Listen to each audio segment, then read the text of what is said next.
કેશોદ નગરપાલિકા દ્વારા સેવા સેતુ કાર્યક્રમનું આયોજન કરવામાં આવ્યું હતું। સરકારી યોજનાઓના લાભ અને સહાયતા અંગેના વ્યક્તિગત પ્રશ્નોના તત્કાલ નિકાલ અર્થે કેશોદ નગરપાલિકા દ્વારા બીજા તબક્કાના સેવા સેતુ કાર્યક્રમનું આયોજન આજે તારીખ 18/3/2026 ના રોજ બુધવારના રોજ નગરપાલિકા કચેરીએ રાખવામાં આવ્યું હતું। કેશોદ નગરપાલિકા કક્ષાએ આજરોજ શહેરી વિસ્તારનો સેવા સેતુ કાર્યક્રમ રાખવામાં આવ્યો હતો।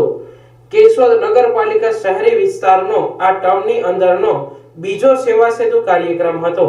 કેશોદ શહેરી વિસ્તારમાં 3969 નાગરિકોએ જુદા જુદા 22 વિભાગોની જુદી જુદી 54 પ્રકારની સેવાઓનો આ સેવા સેતુ કાર્યક્રમમાં લાભ મેળવ્યો હતો।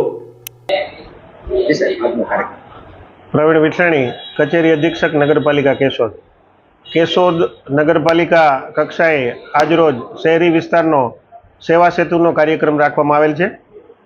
કેશોદ નગરપાલિકા શહેરી વિસ્તારનો આ બીજો સેવા સેતુ છે આ ટર્મની અંદર, અને કેશોદ શહેરી વિસ્તારના નાગરિકો જુદી જુદી 54 પ્રકારની જે સેવા સેતુ કાર્યક્રમની અંદર સેવાઓ છે એમનો લાભ લઈ રહ્યા છે, અને જુદા જુદા 22 ડિપાર્ટમેન્ટ છે એ કેશોદ નગરપાલિકા કચેરી બિલ્ડિંગની અંદર કાર્યરત છે।